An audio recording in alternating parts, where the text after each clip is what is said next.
versículo 16 a seguir. Diz assim o Evangelho que escreveu o apóstolo João, palavra do Senhor Jesus Cristo. João escreveu para nós meditarmos. João capítulo 3, a partir do verso 16, assim: porque Deus amou o mundo de tal maneira que deu seu Filho unigênito, para que todo aquele que nele crê não pereça, mas tenha a vida eterna. Porque Deus enviou o seu Filho ao mundo, não para que condenasse o mundo, mas para que o mundo fosse salvo por ele. Quem crê nele não é condenado, mas quem não crê já está condenado, porque não crê no nome do unigênito Filho de Deus. E a condenação é esta, que a luz veio ao mundo, e os homens amaram mais as trevas do que a luz, porque as suas obras eram más. Porque todo aquele que faz o mal aborrece a luz, e não vem para a luz, para que as suas obras não sejam reprovadas. Mas quem pratica a verdade vem para a luz, a fim de que suas obras sejam manifestas, porque são feitas em Deus. Deus, a tua palavra polida, aplica a tua palavra em nossas vidas, nossos corações, nos ensina, nos capacita, em nome do Senhor Jesus Cristo. Amém. Poder assentar, irmãos. Nós temos aqui um texto que é de suma importância para essa ministração desta manhã, sobre a cristologia bíblica e a cristologia contemporânea. E é interessante que esse versículo 16, essa proposição, aliás, porque está fundamentando aqui o versículo 15, para que todo aquele que nele crê não pereça, mas tenha a vida eterna. Por quê? Por quê? Então essa proposição é exatamente o confirmamento daquilo que foi dito anteriormente. Por que isso? Não sabe por quê? Cristo veio ao mundo para salvar a humanidade. E é interessante que a Bíblia no Velho Testamento falava isso, as profecias. E as pessoas não entenderam isso. E quando Jesus chega agora, as pessoas, o discurso do Senhor Jesus Cristo, o que ele pregava, era pouco entendido pelas pessoas, como é entendido hoje. E quando a gente vai falar de cristologia, eu sempre gosto de começar falando sobre um assunto. O que é querigma? O que é o querigma? E a gente, quando começa, hoje o que você mais tem são pessoas falando sobre esse assunto de uma maneira abstrata, não é concreta, mas abstrata. E o querigma, a resposta adequada é exatamente isso: é o primeiro anúncio. É o primeiro anúncio, que é essa palavra originária que vem do grego, keresein, quer dizer proclamar, gritar, anunciar. Quando o missionário Davi Miranda começou a sua obra, a esposa dele gravou um hino, que é uma tradução: exclama em alta voz, não te detém. O querigma é exatamente isso, é o primeiro anúncio, é gritar em alta voz, não se deter, é falar exatamente essa boa notícia, essa boa mensagem. É exatamente isso que é o querigma, é o primeiro anúncio. Só que isso, veja bem, o querigma primitivo, ele tem o seu ponto focal na morte e na exaltação de Cristo. O que está focando exatamente, Jesus cansou de falar para os seus discípulos sobre a questão da morte e da exaltação dele após a morte. E os discípulos não entendiam isso. Não entendiam isso. E hoje muito se prega sobre o Cristo que morreu, que é o Cristo de amor, mas não fala da exaltação de Cristo. Esse Cristo que veio salvar, um dia ele vai se assentar como juiz para julgar. E essa é a questão que nós temos que debater com fidelidade, porque senão o que acontece? Um dia, quando as pessoas serem colocadas diante do tribunal de Cristo, diante do trono branco, quando Deus vai julgar todas as coisas, as pessoas vão se sentir, veja bem, que elas foram enganadas pela falsa pregação. Então, o que é o querigma? O querigma é o primeiro anúncio, é exatamente aquilo que foi falado para que as pessoas depois anunciassem o que foi pré-anunciado. Então, o querigma primitivo, ele teve seu ponto focal na morte, na exaltação de Cristo. Irmãos, e hoje, quando nós vemos exatamente essa questão da morte, da exaltação de Cristo, nós temos que tomar cuidado, porque nós temos hoje também, dentro da escatologia, o querigma escatológico. Olha só, o querigma escatológico, que é o Cristo exaltado que virá buscar a igreja. Hoje nós estamos pregando o Cristo que virá fazer o que? Buscar a igreja, porque a primeira mensagem do querigma já foi dada, já está escrito aqui no Evangelho. Hoje nós temos que pregar a mensagem de Jesus que vai vir buscar, porque ele já veio buscar ele já veio para fundamentar a sua igreja, para fundar a sua igreja, como fundou em Pentecoste, mas ele virá buscar essa igreja. Então, a mensagem do primeiro anúncio já foi dada, e a igreja agora tem a responsabilidade de pregar não só o primeiro anúncio, não só o amor de Deus, como a igreja primitiva já pregava que Cristo ia voltar naquela época. Os apóstolos já, principalmente o apóstolo Paulo, o apóstolo João, o apóstolo Pedro, a igreja acreditava que Jesus voltaria logo. Então a questão é essa: o querigma escatológico é o Cristo exaltado que virá buscar a sua igreja. Então a nossa mensagem hoje da igreja contemporânea tem que ser uma mensagem do querigma escatológico. E quando a gente começa a pensar nisso, irmão, o querigma escatológico, nós vamos ver que traz para nós uma certa responsabilidade ainda maior daquilo que foi pré-anunciado sobre a morte e a exaltação de Cristo. A responsabilidade nossa é maior, porque lá eles conviveram com o Senhor e entenderam. E nós temos hoje documentos fidedignos aqui na palavra de Deus, a Bíblia Sagrada, esse documento, falando que ele veio e já pré-anunciou que ele iria voltar. Ele disse: eu vou, mas eu vou voltar. Eu irei, mas eu voltarei para vós outros. Ele está presente espiritualmente no nosso meio, mas um dia eu vou voltar para arrebatar a igreja, para levar a igreja para onde eu estou, vocês vão estar comigo também. Então esse querigma escatológico, que é o Cristo exaltado, que vai vir buscar a sua igreja agora, é o cerne da pregação. E quando você começa a analisar Pedro, Paulo e mesmo o apóstolo João, que teve aquela visão do Apocalipse lá, que escreveu, você começa a ver que eles acreditavam que esse Jesus iria voltar logo. E nós, irmãos, hoje nós estamos desapercebidos nessa questão desse querigma escatológico, esse anúncio, essa palavra exatamente que quer proclamar, gritar em voz alta, anunciar esse Jesus que virá. Então a igreja ela tem que se precaver nessa questão. Como a igreja primitiva está preocupada com a volta do Senhor, e a igreja tem que se preocupar hoje exatamente com esse Jesus, o Jesus que irá buscar a sua igreja. Então, irmãos, nós temos que rever alguns conceitos. Semana teológica é para trazer a debate, trazer à tona exatamente esses temas.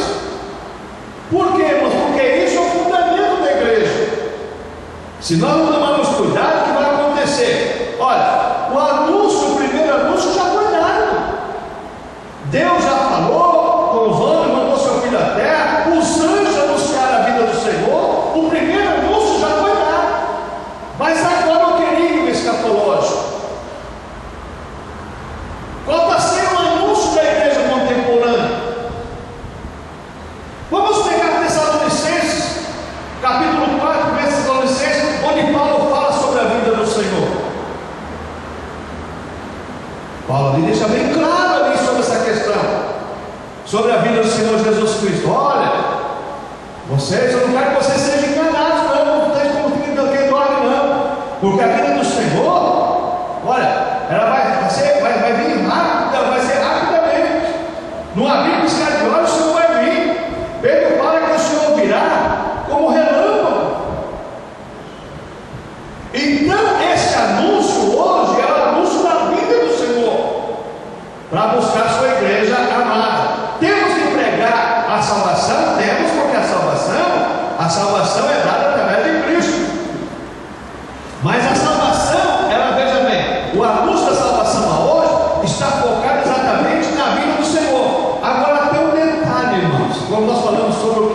escatológico, esse querigma escatológico, tem que tomar cuidado, porque tem pessoas que falam assim: mas se Jesus não arrebatar a igreja, mas eu posso ser arrebatado hoje, você também.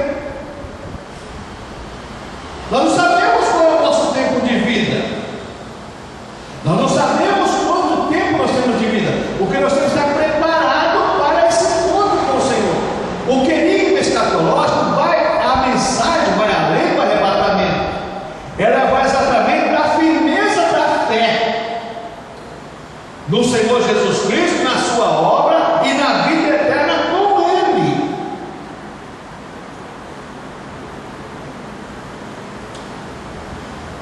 O querigma escatológico leva uma responsabilidade, porque eu não sei se ele virá hoje, se ele virá amanhã, ou se eu vou morrer hoje, se eu vou morrer amanhã, eu não sei.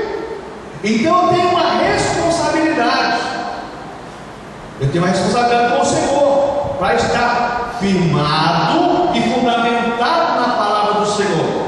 Olha, outra coisa, irmãos, quando a gente fala sobre o querigma escatológico, a igreja contemporânea pregando, como a igreja primitiva já pregava naquela época, então nós temos Jesus Cristo. Jesus Cristo é o fundamento da nossa fé, a razão e prática. O Senhor Jesus Cristo, Ele é o fundamento de nossa fé, razão e prática. Pastor Rômulo foi feliz na colocação sobre a fé da razão.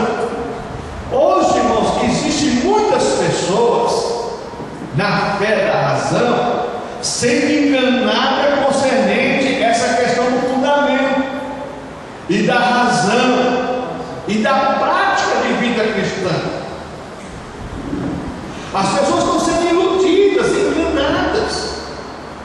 A mensagem da igreja, a igreja que proclama o querigma primitivo e o querigma escatológico, ela tem que tomar cuidado, porque Jesus Cristo é o fundamento da nossa fé. Não existe um outro fundamento. Paulo escrevendo nos Efésios 2, deixa bem claro: nós estamos alicerçados sobre os profetas e sobre os apóstolos. É na mensagem dos profetas e apóstolos. A igreja não pode estar alicerçada em outra mensagem. A igreja tem que estar alicerçada na mensagem bíblica fundamentada, e o fundamento é Cristo. Se nós, Paulo escreveu nas coisas, capítulo 3, ele fala assim: se lançarmos um fundamento, nós não podemos lançar, porque o fundamento já está proposto, já está determinado. Então a questão toda, essa questão do Jesus Cristo é o fundamento de nossa fé, razão e prática. Hoje o fundamento são exatamente, muitas vezes, estatutos mal elaborados, que não existem muitas vezes fundamentos bíblicos, ideologias partidárias. É a tese de um líder. Esse é o fundamento. É exatamente aquilo que eu acho, aquilo que eu penso, que não é o texto bíblico e o contexto bíblico, porque a pessoa pode pegar um texto e distorcer o texto com um pretexto para criar uma razão, para criar um fundamento. Não é essa a cristologia primitiva. A cristologia primitiva, o texto e o contexto é que fundamentava a razão e a vida deles. Por isso que eles eram jogados nas arenas lá, eles não reclamavam e iam morrer, porque eles tinham um fundamento, eles tinham uma razão, eles tinham uma vida de fé e prática. É por isso que eles eram jogados na arena com os leões lá. Eles não estavam preocupados. Eles estavam preocupados em fazer exatamente, cumprir, aliás, aquilo que estava determinado por Cristo.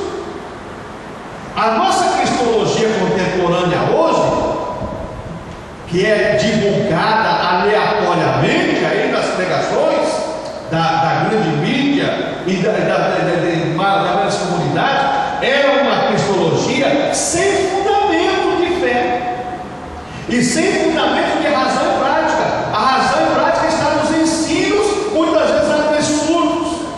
Como você está vendo na internet aí, o líder mandar o povo comer grama, o outro se jogar no rio, fazer uma campanha no rio Tietê. Que razão, que fundamento existe nisso? Que razão existe nisso? Que prática de vida cristã existe nisso? Não, irmãos, a coisa está errada. Então a igreja, ela tem que ser esse arauto. Ela tem que ser o quê? É o atalaia que vai dar não só o primeiro anúncio, mas como também o segundo anúncio, podemos dizer assim, que é o Jesus, que é o verídico escatológico, o Jesus que virá buscar a igreja. Sabe, irmãos? Nós temos que tomar cuidado, porque nós estamos esquecendo do fundamento. O fundamento que era se pregado de uma maneira muitas vezes tão simples, que para muitos, né, não tinha, veja bem, aquela eloquência, não tinha, vamos dizer assim, aquela amplitude, não tinha aquele esplendor, aquela coisa como existe hoje nos grandes eventos, mas de uma maneira simples e de uma maneira bem modesta, se pregava o Jesus que salva, batiza com o Espírito Santo e leva para o céu. Então o querido da igreja primitiva era o Jesus Cristo, o fundamento da nossa fé, a razão e prática. Esse é o querido escatológico. Então quando a gente vê essa questão, como é que eu vou estar fundamentado?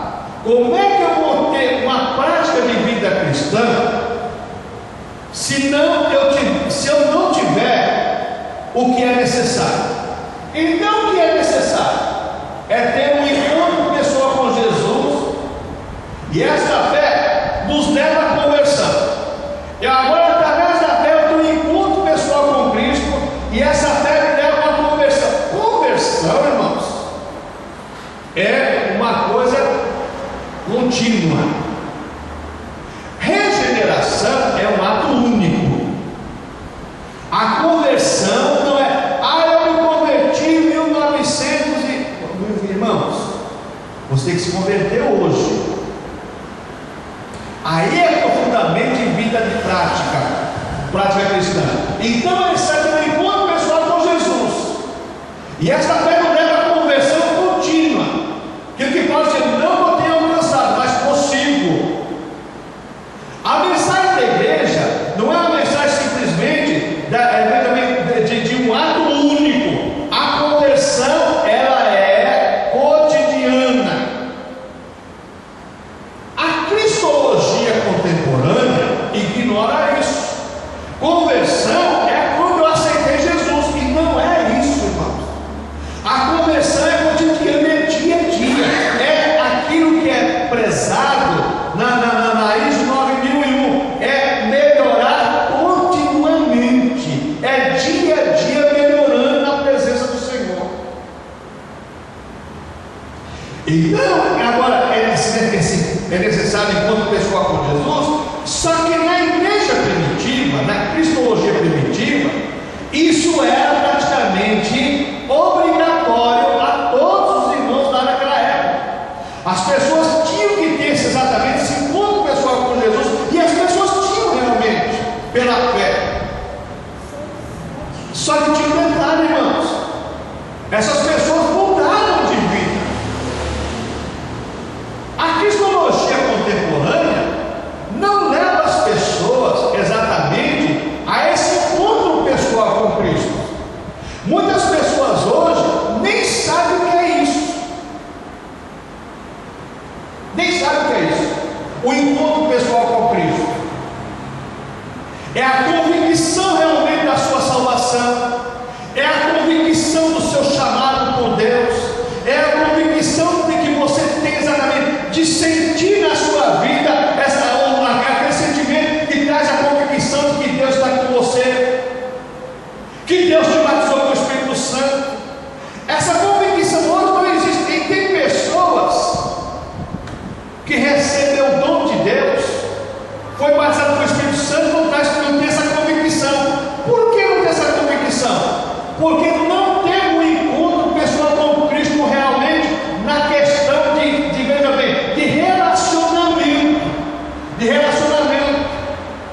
Irmãos, eu não quero ser aqui inovador, mas eu quero dizer uma coisa para vocês.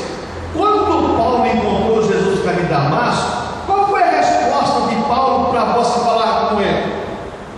Quem és tu, Senhor? Paulo tinha convicção que servia um Deus verdadeiro, e era verdade, no conceito judaico dele, ele era zeloso pela lei de Deus. E quando Jesus derrubou ele do cavalo que chamou ele, quem és tu, Senhor? Ele sabia que ele estava falando com um conceito supremo. É por isso que Paulo se converteu de uma maneira tremenda. E todos aqueles irmãos que tiveram um encontro pessoal com o Senhor não titiguaram na fé, não. Quer dizer, não tiveram uma fé iludida, não tiveram uma fé esporádica. Hoje está mais acima, está mais alta, depois está mais baixo. Não. A fé deles era uma fé horizontal, no nível horizontal. Eles receberam de Deus, através de Cristo, esse encontro com Cristo, e agora eles caminhavam com Cristo, exatamente como Cristo queria que eles caminhassem. Hoje a fé da ilusão, ela não traz esse relacionamento, esse encontro pessoal com Cristo. Ela traz essa fé da ilusão na cristologia contemporânea.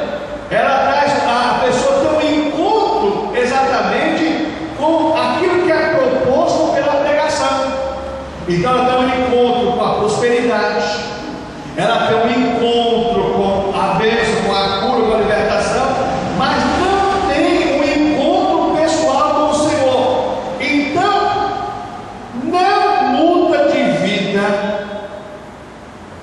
não muda de vida, continua com os mesmos sentimentos que ela tinha no passado, ela continua com os mesmos defeitos, muitas vezes esses defeitos visivelmente transvestidos de um caráter santo, mas por dentro é louco.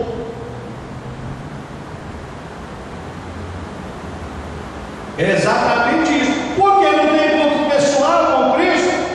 Não, esse encontro pessoal que leva à conversão cotidiana, não tem essa conversão cotidiana, a pessoa simplesmente é um falso cristão. Tem o nome de cristão, mas não é cristão, é um falso cristão. É aquele camarada que, se alguém apertar ele, é como a questão daquele filme lá, né? Que é os verdadeiros, né? Como é que chama lá? O filme que está recém passando aí, e fala exatamente essa questão. O camarada procurava uma pessoa honesta para dirigir sua empresa e não conseguia, até que encontrou um. E era cristão, o dono da empresa, e ele procurava alguém que fosse verdadeiro, e não encontrava, até que encontrou um, mesmo contra a esposa, contra a família. Ele disse: não vou defender a minha crença, não. Então, Jesus Cristo, ele é o fundamento da nossa fé, razão e prática. Agora, para isso é necessário um encontro pessoal com ele, para existir uma conversão cotidiana. Por que isso, irmãos? Toda instrução sem esta experiência inicial é como um castelo construído na areia. Se nós recebemos, irmãos, eu vou pregar hoje ensinando, mas sem essa introdução aqui, sem essa instrução da experiência inicial, do encontro com o Senhor, da conversão cotidiana, é você construir a sua fé, como você construir uma casa na areia. Jesus falou sobre isso. O sermão do monte está fundamentado nisso. Muitas pessoas hoje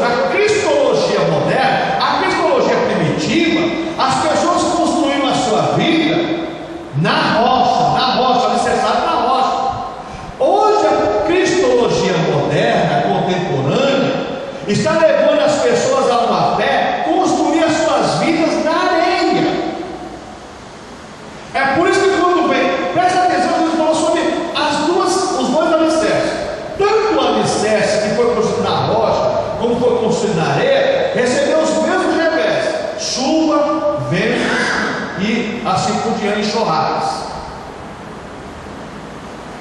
A casa construída na rocha não desabou, a construída na areia desabou. Por que hoje a cristologia contemporânea pregada pelas pessoas não alicerça a vida das pessoas? O que tem de pessoas afastadas, desanimadas, desestruturadas, pessoas que vivem num mundo perdido? Porque a sua fé é uma fé de ilusão, não foi uma fé fundamentada no querigma, que aquele é o primeiro anúncio, e o querigma escatológico que virá buscar a igreja. Ela não tem um encontro pessoal com o Senhor, ela não tem uma experiência pessoal com o Senhor. Então a vida dela, a vida espiritual, está sem alicerce, não tem fundamento. Quando vem as lutas, o que acontece? Desaba tudo. Desaba tudo. A cristologia contemporânea, ela causa esse dano para a igreja hoje. Faz com que as pessoas construam a sua fé cristã, se podemos chamar assim de cristã, dentro desse princípio da construção da casa na areia. Quando vem a chuva, o vendaval e a enxurrada, desaba tudo, leva tudo. O primeiro passo, então, é evangelizar? Não. O primeiro passo, então, é cristianizar para depois evangelizar. Nós estamos fazendo o inverso hoje, irmãos. Nós estamos tentando evangelizar para trazer Cristo para as pessoas. Se Cristo não entrar na vida de uma pessoa, ela não vai ser evangelizada.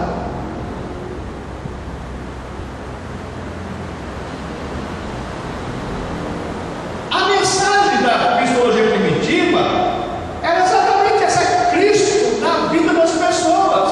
Aí sim as pessoas eram evangelizadas. Mas hoje nós mudamos o padrão. A cristologia contemporânea evangeliza muito, mas tem pouco Cristo na vida das pessoas. Pega a igreja de Antioquia, capítulo 11, quando os discípulos foram chamados pela primeira vez cristãos. Por quê? Porque pareciam com Cristo.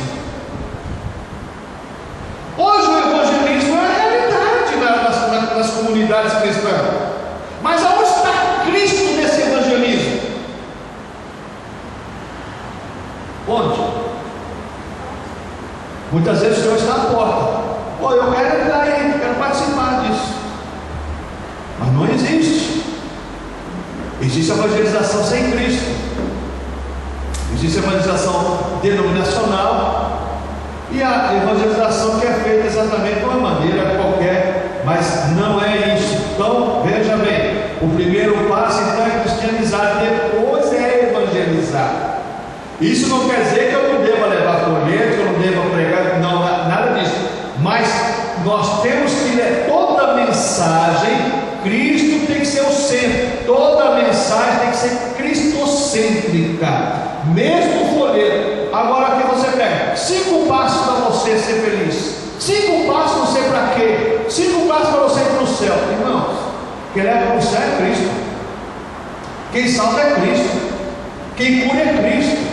Quem batiza com o Espírito Santo é Cristo. Quem é o dono da igreja é Cristo. Quem cabeça é Cristo, é Cristo. Nós devemos evangelizar, mas Cristo tem que ser o centro da evangelização. A primeira pessoa da igreja é Cristo. A primeira pessoa na mensagem da igreja é Cristo.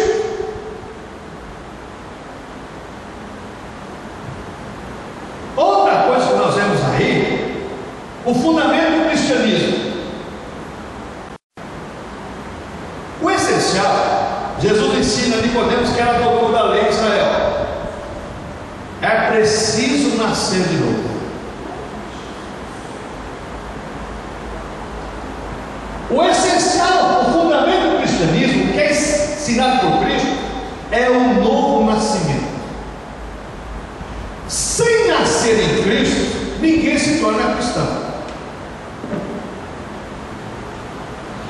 Hoje, a cristologia contemporânea, ela não está focada no novo nascimento. Ela está focada na proposta de Cristo para o bem-estar, para o bem social, para tudo aquilo que Jesus faz mesmo. E Jesus faz mesmo.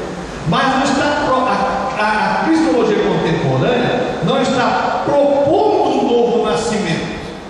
O novo nascimento é consequência. Na cristologia primitiva, o novo nascimento era a essência da mensagem, era a essência exatamente desse anúncio do querigma. Era Cristo, o Cristo que veio para salvar e o Cristo que vai vir para buscar a sua igreja. Então essa questão, veja bem, do novo nascimento é uma outra questão deixada de lado. Irmãos, sem nascer de novo é impossível ser cristão. Deus falou que nasce da carne é carne, que nasce do espírito é espírito. Se as pessoas não nascerem de novo, elas nunca vão se tornar cristãs. Nunca. Poderão até ter algumas experiências com Deus. E tem pessoas que têm até umas experiências com Deus sem nascer de novo. São emocionalmente, muitas vezes, tocadas pela mensagem, por um louvor, por um testemunho, mas elas não se tornam cristãs. Elas não se tornam cristãs. Elas continuam vivendo com a velha natureza. O novo nascimento da cristologia primitiva, que é a cristologia bíblica, era não só a mudança de vida, não só isso não, mas era a mudança de ser. O ser humano que é nascido em pecado, agora através do novo nascimento, recebe a semente divina e se torna cristão, porque Cristo passa a habitar agora dentro da pessoa através do Espírito Santo. Por isso que Paulo fala em 2 Coríntios 5,17: quem está em Cristo, nova criatura é.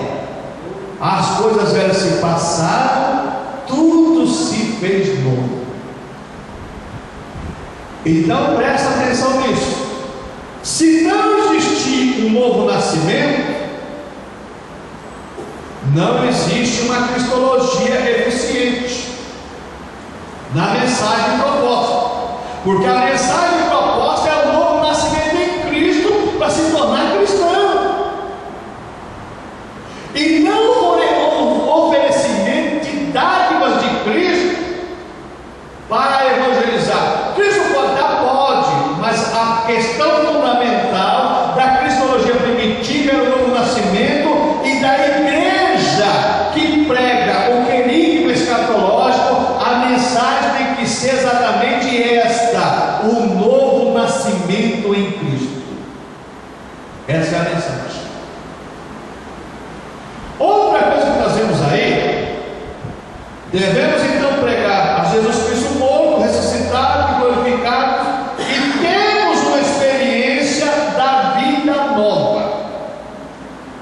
Não adianta pregar a Jesus Cristo que foi morto, que ressuscitou, que está glorificado, e não temos uma experiência dessa nova vida. Não adianta, irmãos. Eu passei por uma transformação. Irmãos, tinha uma pessoa que ela sempre me gostava de me atacar com algumas perguntas, algumas conversas. Quando foi um dia, eu fiz uma pergunta sobre a escuta: qual é a sua experiência com o Espírito Santo de Deus, sua experiência pessoal? A pessoa falou: agora você me derrubou. Não são as experiências dos outros, a nossa experiência particular, pessoal, com Cristo, com o Espírito de Cristo. É isso que está fundamentado nessa nova vida. Eu não posso viver pelo DVD que eu assisto, pelo CD que eu ouço, pela mensagem que eu ouço, mas sim pela nova vida que Cristo me deu, que Cristo me dá. Essa cristologia tem que ser proposta para o mundo. E a cristologia primitiva, ela não trabalha com essa tese, porque essa tese não traz multidões. Numa multidão você pode ter poucas pessoas que tenham experiência de uma nova vida em Cristo e viver essa nova vida em Cristo. São poucos, porque não existe exatamente uma proposta definitiva para isso. Então, graças à fé e à conversão, que nos leva para o outro mundo. A fé e a conversão agora nos leva para um outro mundo, uma outra dimensão. Na vida da igreja primitiva, da cristologia primitiva, os cristãos daquela época não estavam preocupados em deixar esse mundo, como Paulo dizia. Para mim morrer é Cristo. Eu estou ganhando em morrer. Partir é melhor do que estar aqui. Para eles, o mundo que Deus tem preparado, o que Jesus falou que tinha preparado para eles, era melhor do que viver exatamente nesse mundo aqui. Agora preste atenção comigo nessa questão aqui. Na cristologia contemporânea hoje é diferente. Esse mundo tem todos os atrativos que eu necessito para ser feliz, e essa é a fé da ilusão. A cristologia primitiva pregava que existe um mundo melhor do que esse mundo, e existe mesmo. A cristologia contemporânea prega a felicidade do homem, é exatamente um antropocentrismo, o homem no centro de todas as coisas. Então o homem, ele para ser feliz, ele tem que fazer algumas coisas porque ele pode ser feliz nesse mundo. Irmão, por mais que você tenha tudo que você necessita, a nossa felicidade só é realizada em Cristo. Pega a história, a biografia de muitos homens que morreram aí, homens que nasceram na igreja, participaram da igreja, saíram, se afastaram, se tornaram famosos no mundo. Todos eles vão dizer a mesma coisa: quando eu chegava no quarto de hotel, que eu fechava a porta e ia deitar, a minha consciência me pesava. Por quê? Aparentemente era feliz, mas no seu interior não tinha felicidade. A felicidade total de nós seres humanos só é encontrada em Cristo, só é compartilhada em Cristo.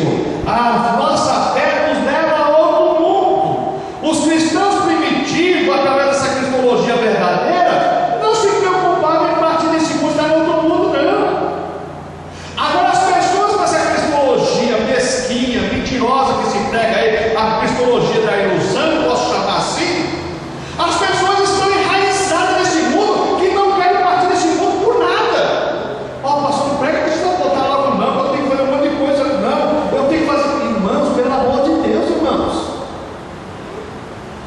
a igreja, a mensagem do querido escatológico é que Jesus vai voltar. Se é hoje ou amanhã, eu não sei, eu sei que ele vai voltar. Nós temos que estar preparados para ir para um outro mundo melhor do que esse mundo.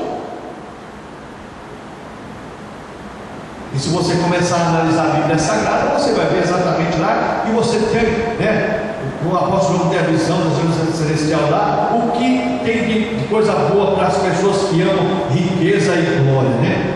Então devemos pregar Jesus Cristo, morto e ressuscitado, né, que nos leva exatamente à fé e à conversão, nos leva a esse outro mundo, nos leva a esse outro patamar. Sem fé e sem conversão cotidiana, as pessoas não saem deste mundo, não.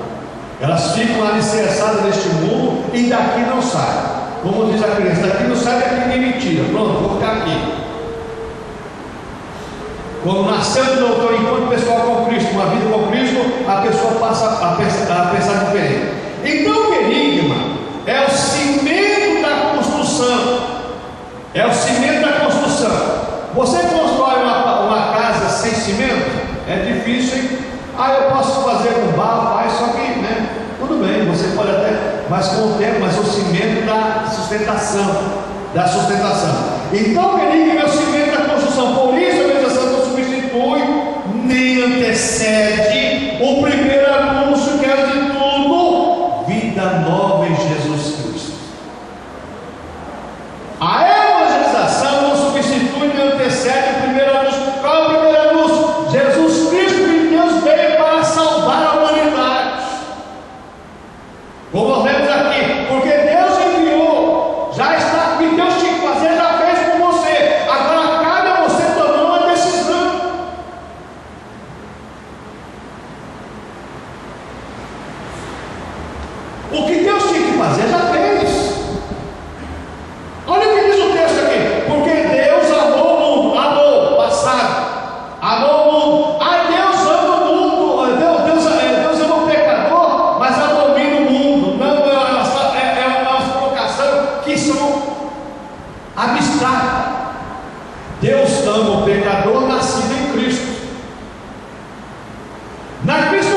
mais ao ponto.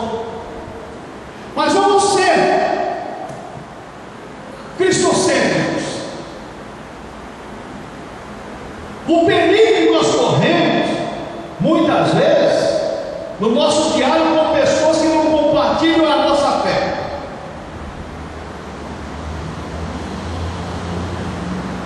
A cristologia moderna não, contemporânea não. Somos todos irmãos. A pluralidade das religiões, tudo leva ao céu. Todo mundo é salvo. Todo mundo está salvo. Não é este o pensamento da cristologia primitiva e nem da cristologia bíblica. Esse é o pensamento da cristologia contemporânea.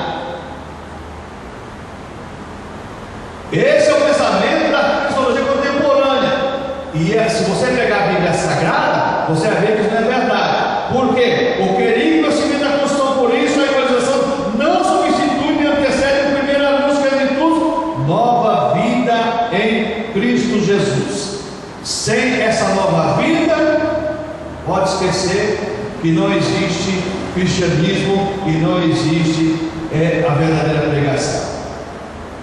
Quais são os temas da pregação, meu querido? Os temas da pregação. Primeiro, o amor de Deus pelo povo. Jesus Cristo, irmãos, veja bem, Jesus Cristo, o Senhor Jesus Cristo, veio a esse mundo devido ao amor de Deus pela humanidade. Diz aqui, porque Deus amou o mundo e deu. Então Deus criou o ser humano e não ia deixar o ser humano perdido para sempre, nas mãos de Satanás, nas mãos do pecado. Deus amou, então Deus. Então a primeira mensagem é o amor de Deus pelo povo. Isso é uma verdade, o amor de Deus. Só que esse Deus de amor, ele tem um trato com ele mesmo, com a sua santidade. Ele é um Deus que tinha que tratar com o pecado. De que maneira ele ia tratar com o pecado eternamente, se não fosse através do sacrifício de Cristo? Então a mensagem, o tema da mensagem é o amor de Deus e o pecado original logo em seguida. Porque a outra coisa que a cristologia contemporânea tem se esquecido exatamente do pecado original. Nós nascemos em pecado, nós somos gerados em pecado, nascemos em pecado somos criados. O único que vai nos libertar das garras do pecado é o Senhor Jesus Cristo, quando nós nascemos em Cristo. É por isso que o apóstolo Paulo fala em Efésios: estando vós mortos, vossos delitos e pecados, Cristo vos vivificou. A pessoa sem Cristo, ele é um morto. Mas morto não anda, pastor, anda, tem um monte de mudança. Ele é morto para Deus. Ele pode ter a saúde, ele pode ser um atleta que passa 500 metros em 5 segundos, que é impossível, mas ele é um morto. Para Deus é morto. O que vai dar vida para ele é Cristo. Então o amor de Deus e o pecado original são duas coisas intrínsecas exatamente na pregação da cristologia. Deus amou, mas veja bem, Deus tem um trato com o pecado. Tem que tratar o pecado de uma maneira tremenda. E de que maneira Deus tratou com o pecado? Com a expiação do seu filho na cruz do Calvário, com a morte, quando Jesus derramou o sangue dele por nós na cruz do Calvário. Por isso que Paulo fala em Coríntios capítulo 15: onde está a morte, o teu aguilhão? Onde? Foi lá na cruz que Jesus pagou os nossos pecados e tirou o aguilhão da morte. Por que eu estou dizendo isso, irmãos? Porque o cristão não morre. Cristão não morre. Mas eu vejo tanto indo para o caixão, ele passa de uma vida para outra. O corpo volta ao pó. Essa é a determinação de Deus. Mas o cristão sai deste mundo aqui, a sua alma, o seu espírito, e já vai para Deus, já vai para o céu, já vai lá para o paraíso, onde está Jesus, onde estão os salvos lá. Jesus falou para o ladrão: hoje mesmo estará comigo no paraíso. O cristão não fica dormindo numa tumba quando se entrega a essa cristologia contemporânea.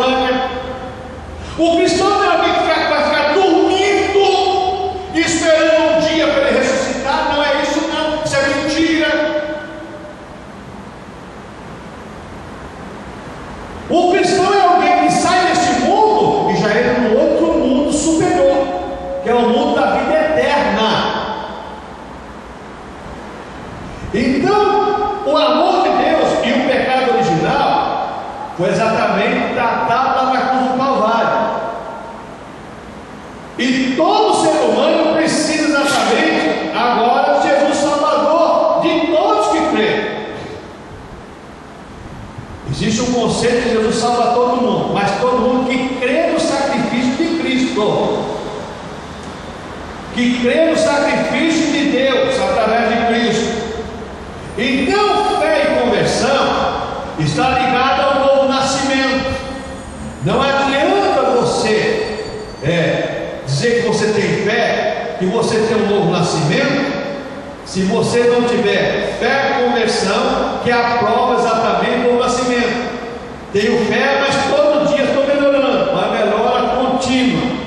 E outro tema da mensagem proposta pelo Querigma é o perdão dos pecados, como está lá em Mateus 27:56, como está escrito a remissão. Alguém pagou em meu lugar, porque no conceito humano, perdão é algo que eu mereço. Então eu não fiz nada, eu sou acusado e eu sou perdoado. Então esse é o perdão. Olha, está vendo só? Ajudei a justiça, foi perdoado. Esse é o conceito humano. Mas no conceito de remissão, aqui, do conceito de Deus, perdão é exatamente alguém pagou o preço que eu não poderia pagar. E quem é que pagou exatamente esse preço? Esse perdão humano, esse perdão divino. Perdão humano significa remissão de uma pena merecida. O perdão é o seguinte: Deus pagou o que eu não poderia pagar. Deus pagou o que você não poderia pagar. No perdão humano eu mesmo pago pelos meus méritos. No perdão divino, Deus pagou aquilo que eu não poderia pagar. Agora surge um problema sério aqui na cristologia moderna, que todo ser humano é merecedor desse perdão, porque senão Deus é injusto. Em partes, todo ser humano é merecedor, mas só tem o mérito da remissão do pecado aqueles que aceitam o sacrifício de Cristo, aqueles que creem na obra de Cristo. Esse é merecedor. Então Deus está aceitando pessoas? Não, negativo. Deus amou o mundo de uma maneira e deu, seu filho, está dado, está doado, está dado para todo mundo. Agora, aceitar a mensagem, a primeira mensagem, o primeiro anúncio do Querigma e a mensagem do Querigma escatológico agora é exatamente para aqueles que nasceram de novo. Então o perdão agora, o perdão é dado exatamente àqueles que aceitam a Jesus Cristo. Então agora, por que é dado àqueles que aceitam Jesus Cristo? Porque o pecado que nos levaria à condenação agora, pelo sacrifício de Cristo agora, nós recebemos o perdão de Deus, não pelos nossos méritos, mas pelos méritos de Cristo. Eu não tenho mérito nenhum na minha salvação. Os méritos da minha salvação e da tua está na obra de Cristo. Foi Cristo que nos salvou. E Cristo nos salvando, esse aqui que vem a mim de maneira nenhuma lançarei fora. Ninguém arrebata da minha mão, ninguém tira. Por isso que o novo nascimento é o fundamento da cristologia primitiva e tem que ser o fundamento da cristologia contemporânea. Porque quem está em Cristo, Satanás não vai ter condições de arrancar da mão de Cristo, não. Poderão vir as lutas, dificuldades, nós estaremos seguros na mão de Cristo. Nós temos um porto seguro, nós temos um fundamento, nós temos um alicerce. Outro tema da mensagem é o Espírito Santo doado a todos os cristãos. A cristologia primitiva vivia isso. O Espírito Santo derramado sobre toda a carne, e agora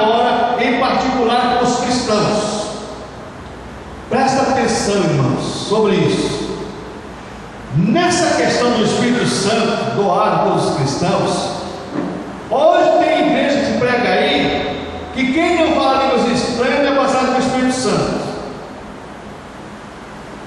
Como é que uma pessoa pode ser cristã sem ser batizada com o Espírito Santo?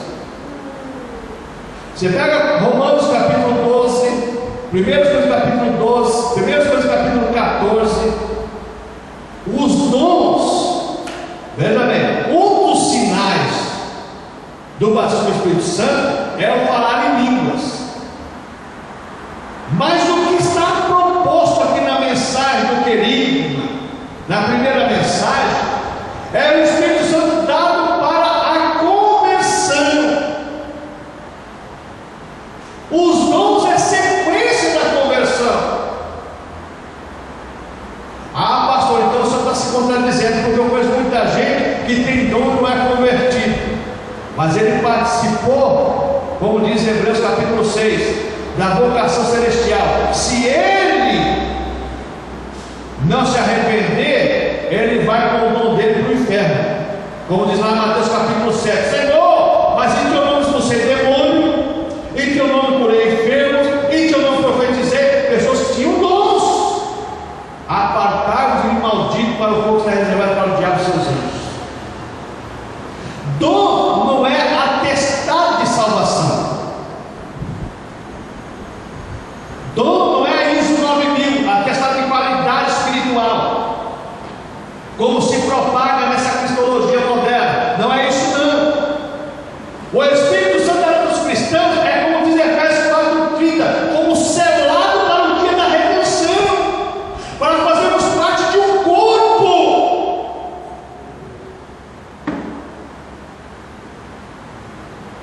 Só que, irmãos, hoje existem tantas teses defendidas nessa questão da cristologia contemporânea, que existe os cristãos carnais e os cristãos espirituais. Não existe isso na igreja, irmãos. Ou é cristão ou não é cristão. Se ele é carnal, ele não é cristão, porque nessa carne é carne. É isso que nós estamos vendo lá atrás. Jesus falou para Nicodemo: nessa carne é carne, nessa espírito é espírito. Ou é cristão ou não é cristão. Agora, dentro de uma comunidade, você tem os cristãos e os não cristãos. Infelizmente é isso. Agora nós não podemos classificar duas classes de cristão. Isso não existe. E a cristologia contemporânea classifica duas classes de cristão: os cristãos espirituais e os cristãos carnais. Não existe. A cristologia primitiva deixa bem claro: os cristãos são selados pelo Espírito Santo para a redenção e participam de um corpo, tem comunhão. É o que diz a Bíblia Sagrada lá em Atos capítulo 2, a partir do dia de Pentecostes, este tudo em comum, participar de tudo. Então é um corpo formado pelo Espírito Santo. O Espírito Santo é que forma esse corpo místico de Cristo aqui na terra. O cabeça é Cristo, mas quem forma o corpo hoje é o Espírito Santo. E hoje tem muitas pessoas que estão formando o corpo de Cristo. Tem até uma igreja aí que tem exatamente formando 144 mil para pregar o evangelho da grande tribulação, né? Misericórdia, Deus. A missão primícia, não é isso não, irmãos. 144 mil vai ser judeu, 12 mil de cada tribo. O problema deles, eles não querem ficar na grande tribulação. A igreja não é participar da grande tribulação, a igreja tem que ser arrematada antes. E por último, outro tema que é proposto pelo querigma é a igreja comungante e conversante. O que é comungante? Às vezes nós abominamos essa palavra, mas comungante é que a igreja comunga, tem os mesmos princípios, os mesmos sentimentos, participa, é inteirada, é um só pensamento, uma só fé, um só batismo, um só Senhor. É isso a igreja. Ela participa disso tudo e a igreja professa Cristo. Outra coisa que nós vemos agora é exatamente o método do querigma. Antes da ressurreição, quem acreditou em Jesus, irmãos? Diz para mim.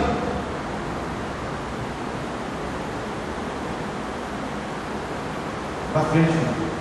Antes da ressurreição, do querigma, antes da ressurreição, poucos que acreditaram em Jesus.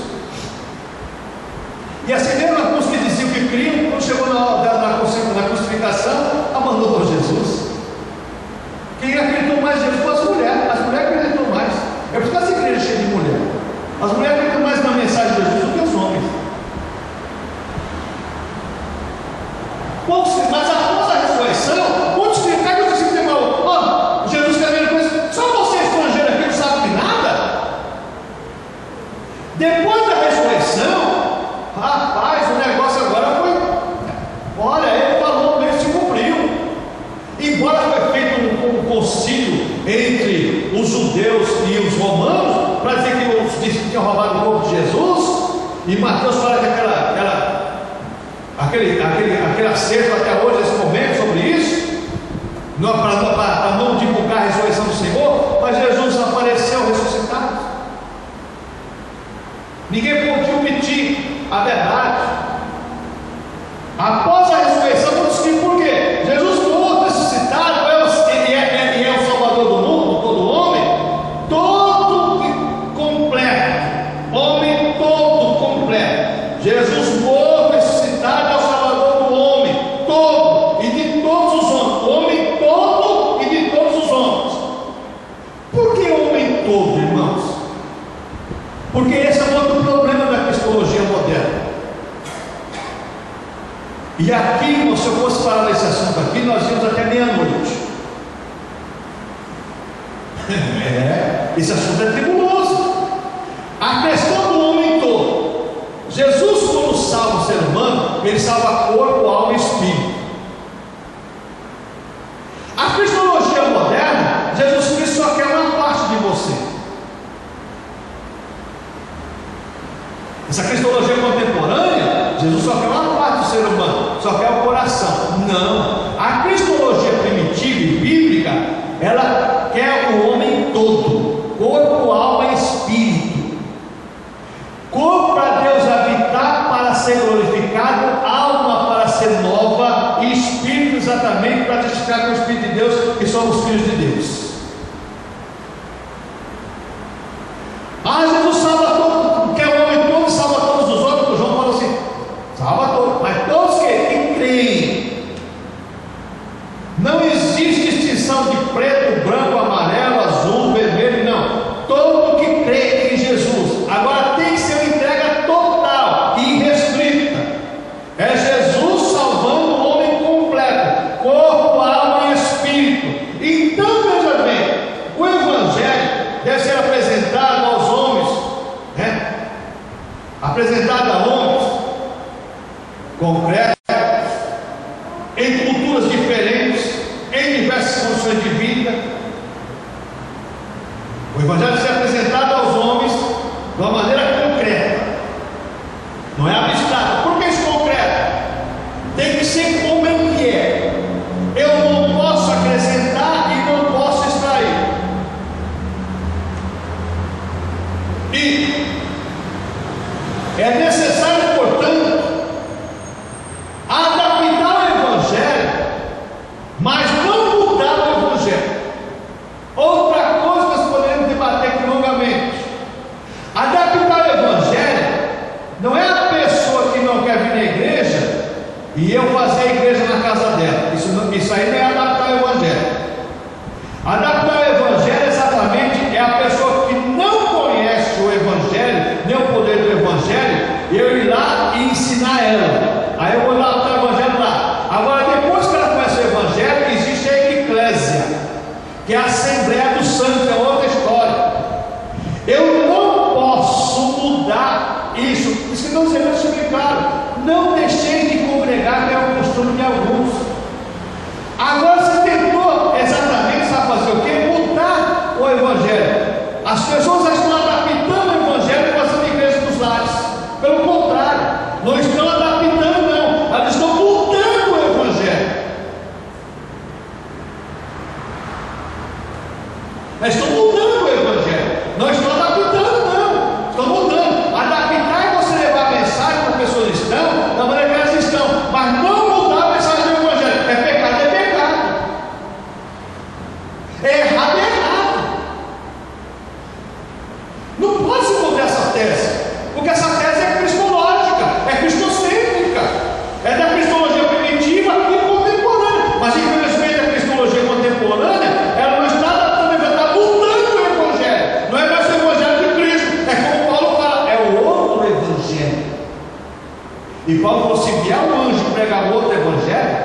além do que está proposto, seja o que, irmãos? Anátema, maldito. A cristologia contemporânea não está preocupada com isso. Está preocupada em mudar o evangelho. Hoje existe evangelho para todos os gostos. Mas na cristologia primitiva não, era único, exclusivo. Nós não podemos ser exclusivista. O cristianismo é exclusivista. Nós temos um só Deus, um só mediador entre Deus e os homens. Nós não temos muito. O cristianismo é exclusivista, não é? Ele não rebate com outras religiões, com outras seitas. Ele é o único verdadeiro. Jesus é o caminho, a verdade e a vida. Acabou. Eu não posso mudar o evangelho. Outra coisa, a evangelização começa dentro da igreja.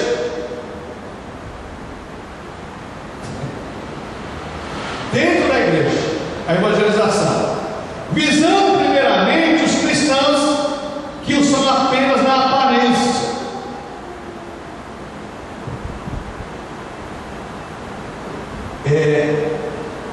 Você sabe que esse é um problema sério. Infelizmente, irmãos, aqui é um problema pastoral seríssimo.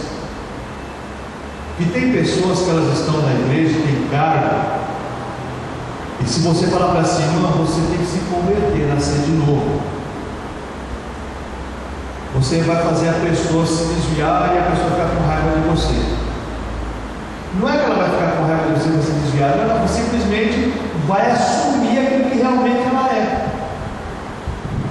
Porque a pessoa que é cristã, se você falar com ela assim, irmão, você tem que fazer mudar, ela vai aceitar normalmente. Pelo contrário, ela vai dizer, irmão, muito obrigado por sua alegria. Mas o que não é cristão, rapaz, aquela pessoa vai te matar. Então, veja bem, primeiro a evangelização começa dentro da igreja.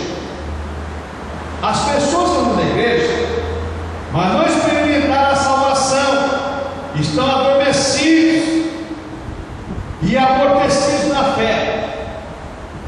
Se a cristologia contemporânea não levanta essas pessoas que estão dentro da igreja amortecidos na fé, estão mortos dentro do corpo da igreja, nós não vamos conseguir ter uma cristologia primitiva de maneira nenhuma.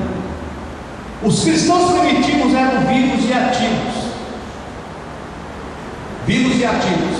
A cristologia primitiva era viva e ativa. Irmãos, vamos pegar o caso do apóstolo Paulo. Os guardas se convertiam. A guarda pretoriana. Todos chegaram a prosperar. Então a cristologia primitiva era viva e ativa. A cristologia contemporânea não existe essa padronização. E nós temos que voltar exatamente nesse ponto. Com base nas pregações de Jesus e dos apóstolos, elabora-se um temário básico do que é a Luqueria. Primeiro, Jesus é Salvador, Jesus, a salvação de Deus para os homens. Esse tema de Jesus, salvação de Deus para os homens, é um tema que não pode ficar esquecido da igreja contemporânea, como não ficou da igreja primitiva. Outra coisa, está aí conversando, dom do Espírito Santo, a comunidade cristã, que é a igreja. Hoje a igreja, existem alguns conceitos errados sobre a igreja. A igreja não é física, a igreja é espiritual. Nós temos um templo onde a eclésia, a igreja, se reúne no corpo de Cristo. Mas a igreja era invisível aos olhos humanos. Só quem conhece a igreja é Cristo. É Ele que conhece teu coração e meu coração. Nós podemos ter uma multidão de 10.000 pessoas e ter pouca igreja ali. A igreja sempre é a minoria. Não são os números que formam a igreja, mas sim os nascidos em Cristo. Então a qualidade da pregação carismática, ela tem que ser atual e agora, já, como era, direta. Deus ama você, concatenada, sequenciada, temas ligados aos outros, visão clara de tudo que se prega e ensina.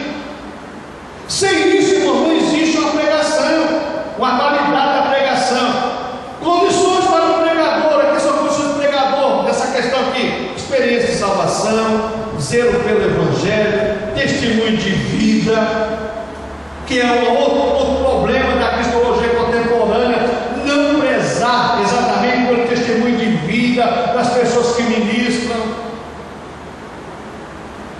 Esse é um problema seríssimo. A cristologia primitiva, eles zelavam por isso, pelo testemunho de vida deles como cristãos. Isso aqui, tem pessoas até que pegam como falta de ética você julgar. Não estou julgando, não. O testemunho tem que falar alto. Paulo diz que a nossa vida tem que ser uma carta lida por todos, não é isso? É a carta aberta, lida por todos. Então, veja bem, os objetivos do querigma: tornar presente a salvação em Jesus Cristo. Presente. A cristologia primitiva, que era a igreja, do começo da igreja, a salvação era presente, estava nas pessoas, declaradas, visíveis. A cristologia contemporânea está no futuro. Só Deus sabe quem é salvo, né? Só Deus conhece o coração. Eu estou dizendo assim: a Bíblia é mentirosa, a Bíblia não fala a verdade, não ensina a verdade. Não, irmão, não é assim não. Essa cristologia contemporânea está errada. A nova vida em Cristo, os objetivos do querigma é tornar presente a salvação em Jesus Cristo. É ver nas pessoas mudança de vida em Cristo. Se criou um dogma de qualidade de vida.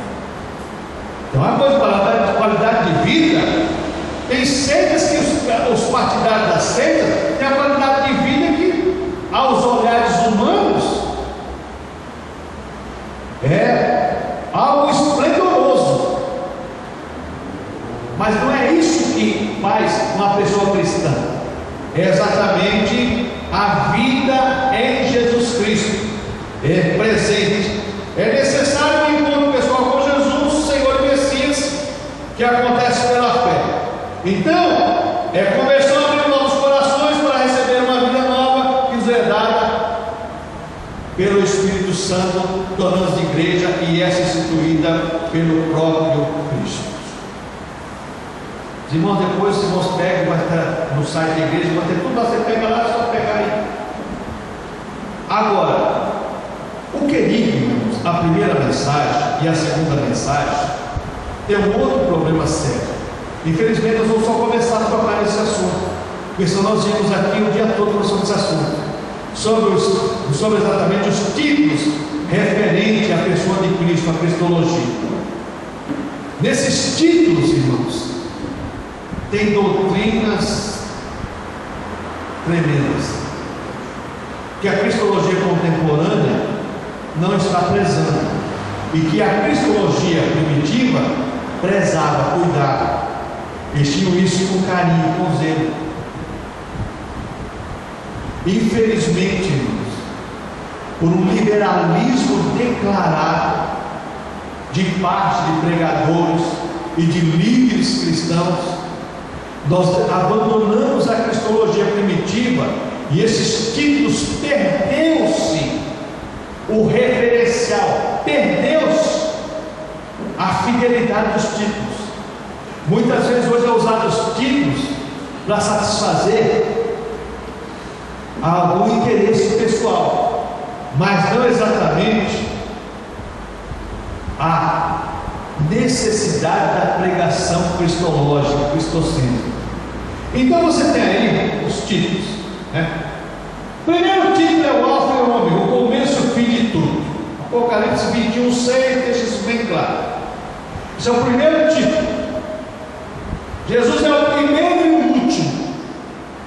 É aquele que criou todas as coisas, é aquele que veio salvar todas as coisas, e o que vai vir exatamente para concluir tudo, como diz 1 Coríntios capítulo 15, que depois que Jesus entregar a igreja glorificada ao Pai, ele também vai se entregar ao Pai. Ele é o primeiro e o último de tudo.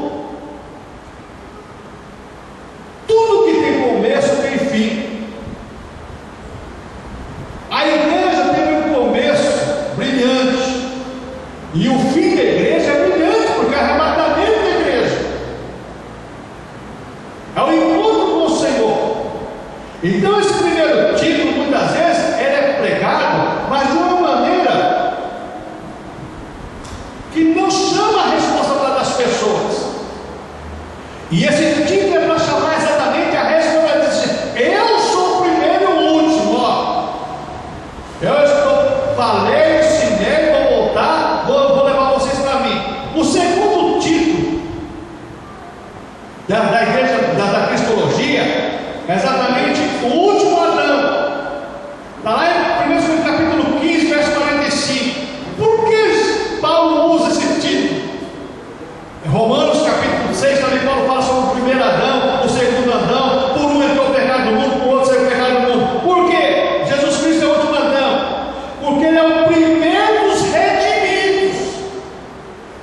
Em tudo ele tem a primazia. Ele é o primeiro da ressurreição. Ele ressuscitou primeiro para provar para nós, igreja, que existe uma ressurreição. Lembra que eu disse aqui sobre a questão do corpo? Jesus veio salvar o homem, o corpo, a alma e o espírito. A cristologia contemporânea não preza exatamente o cuidado do corpo humano. O nosso corpo, além de ser templo do Espírito Santo, um dia ele vai ser revestido e glorificado, para nós habitarmos com o corpo glorificado eternamente com o Senhor. Então Jesus Cristo recebe esse segundo título, o último Adão, que é o primeiro da ressurreição, é a primícia da ressurreição. Terceiro título usado na cristologia é exatamente o pão da vida. Irmãos, isso quer dizer exatamente o significado de o quê? O único alimento essencial. O cristão pode comer a melhor comida que ele comer em qualquer lugar, mas se ele não se alimentar da palavra de Deus e de Cristo, o único alimento essencial para o cristão é Cristo. Ele é o pão da vida. Eu sou o pão que desceu do céu. Vossos pais comeram quando no deserto e morreram, mas quem de mim se alimenta não morrerá, terá a vida eterna. Irmãos, cada um faça o que bem entender. Mas onde as pessoas trocam a Santa Ceia, onde renova a sua aliança com o Senhor, às vezes por um churrasco, por um passeio. Aonde está exatamente esse critério, aliás, o valor dessa cristologia contemporânea? O valor da cristologia primitiva, Jesus era o único alimento essencial. É por isso que eles começaram o culto no domingo, no primeiro dia da semana, em Atos capítulo 20, e Paulo alongou seu discurso até de madrugada, até a alva, né? A alva nasce às 4 horas da manhã, né? Que ela começa a clarear, né?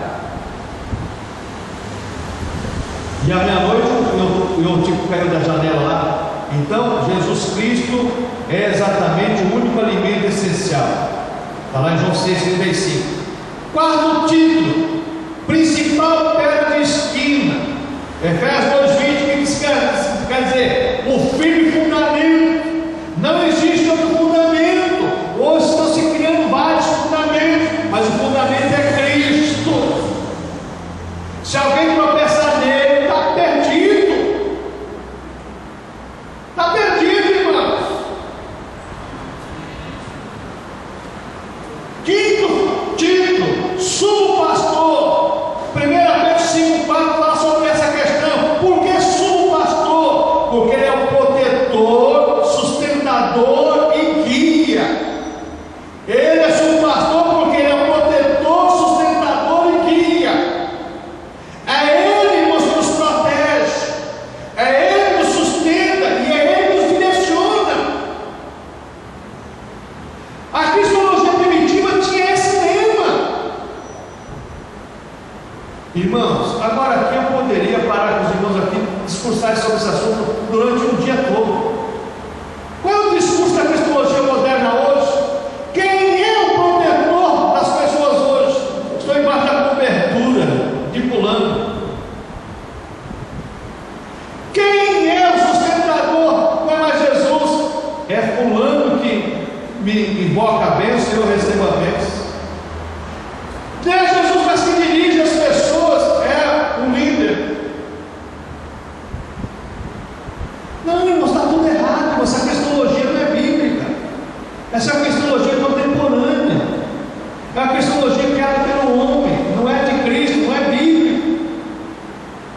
Não é isso, não.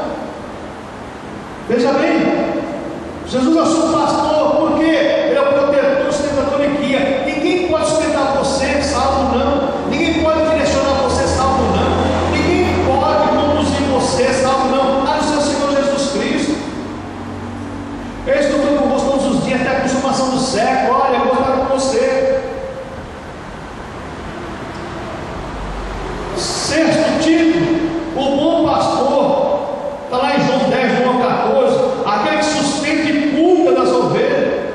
Irmãos, se nós começarmos a pensar nisso, nós vamos mudar a nossa maneira de ver a questão da igreja.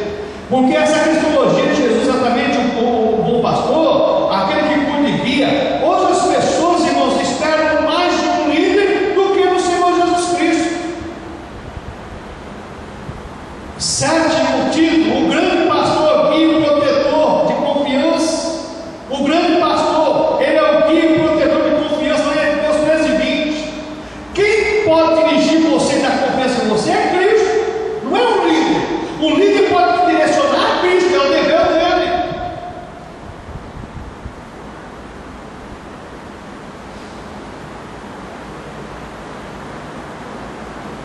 Aquele vídeo que você passou para mim, daquela pessoa lá que está hoje, viu o erro que ela cometeu na vida cristã dela, é isso? Enganada por palavras, jargões, irmãos, jargões de público é coisa séria. Cria-se uma ideia errada e as pessoas seguem aquela ideia errada.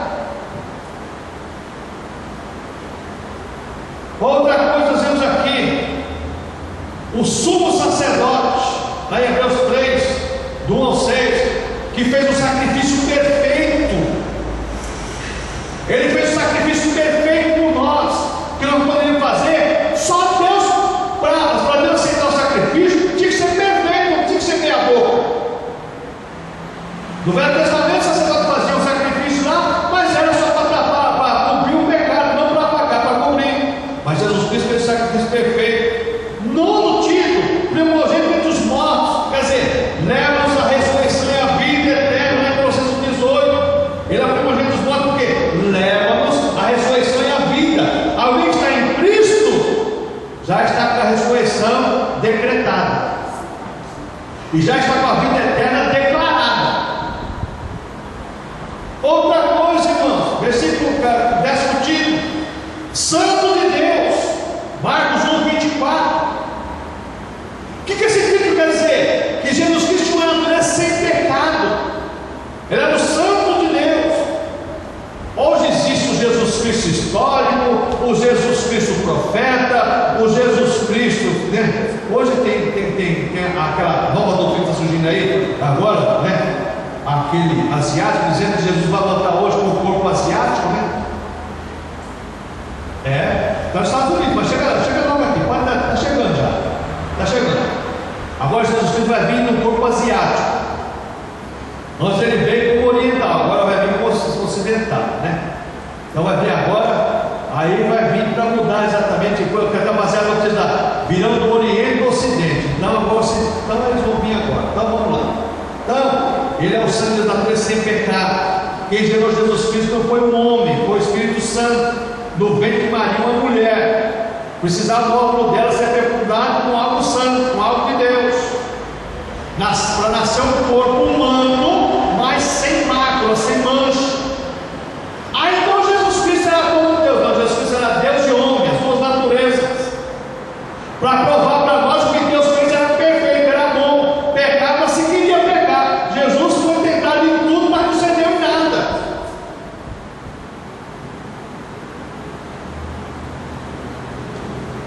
Outra coisa que nós vemos aqui no título, exatamente o 11º, Emmanuel, quer dizer, Deus conosco,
Bíblia, quando você pega essa questão de rei dos reis, Jesus está dizendo assim, olha, né, capítulo 1, a partir do versículo 5, você vai encontrar exatamente isso, versículo 6 a seguir.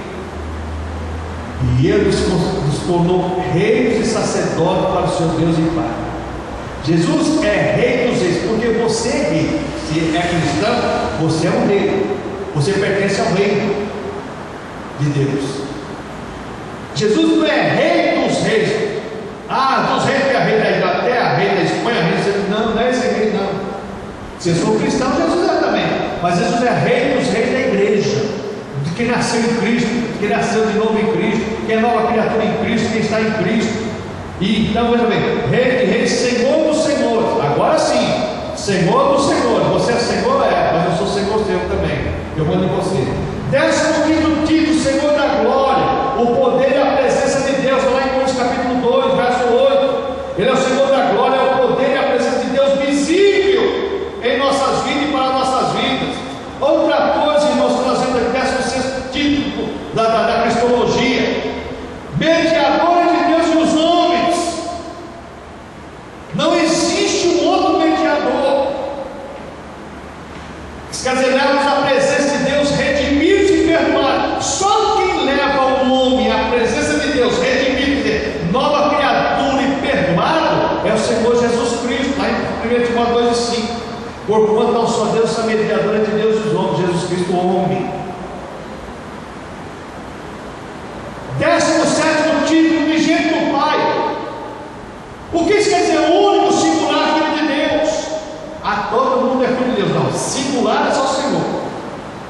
Como é tão singular Jesus, esbelto e muito gentil. Quer dizer, o único Filho de Deus, o unigênito. Aliás, o único não, o unigênito Filho de Deus, só o Senhor Jesus Cristo. Agora, veja bem, a todos que o receberam, deu-lhes o direito de serem feitos filhos de Deus, a saber, os que creem no seu nome. Nós nos tornamos filhos, porque o Filho nos fez filhos. Todos são criaturas de Deus, mas filhos de Deus foi quem o Filho nos fez filhos.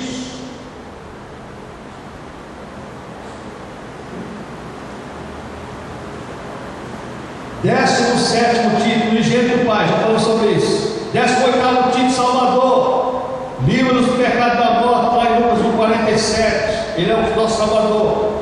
19º título, profeta. Fala em Atos capítulo 3, versos 22, 23. Ele é o proclamador fiel das verdades de Deus. Jesus é a verdade. A palavra de Deus é a verdade. Ele proclamou a verdade e Ele quer que a igreja proclame a verdade. Nós não podemos omitir a verdade.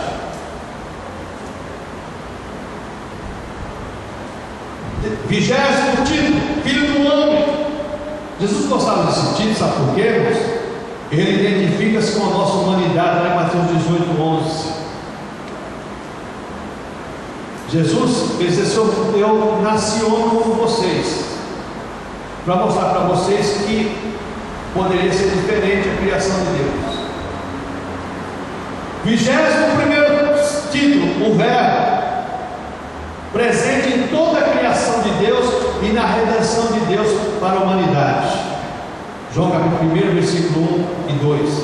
E o 22º título, que é exatamente a posteridade de Abraão, mediador do conselho de Deus, como está lá em Gálatas 3,16. Esses títulos nós passamos de uma maneira bem sucinta, para os irmãos entenderem uma coisa. Depois os irmãos entram no site da igreja lá, os irmãos pegam tudo com carinho lá. IPR São Caetano.com.br. Só isso. IPR São Caetano.com.br. Entra lá, você vai pegar tudo isso. Todas as mensagens que serão pregadas aqui são isso. Você vai pegar tudo isso. Por que eu passei esses títulos, irmãos? Porque a cristologia primitiva zelava por esses títulos. A cristologia contemporânea, irmãos, parece que tem prazer em destituir esse tipo da pregação.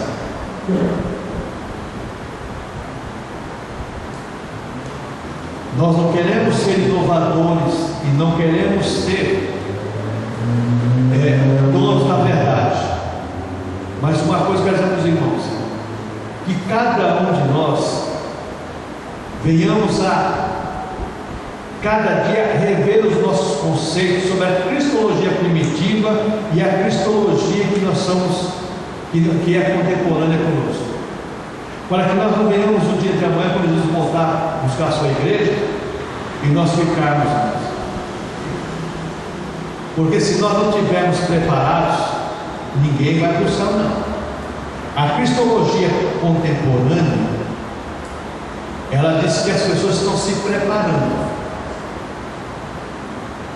Na cristologia primitiva, as pessoas estavam preparadas para encontrar com o Senhor. Lembra lá em Amós capítulo 4, quando Deus chamou o profeta assim, ó, e porque isto te farei, Israel, prepara-te, Israel, para encontrar com o Senhor teu Deus. Eles estavam fora dos padrões de Deus. A cristologia primitiva, os cristãos estavam preparados para encontrar com o Senhor. Nessa cristologia moderna contemporânea, diz que as pessoas estão se preparando.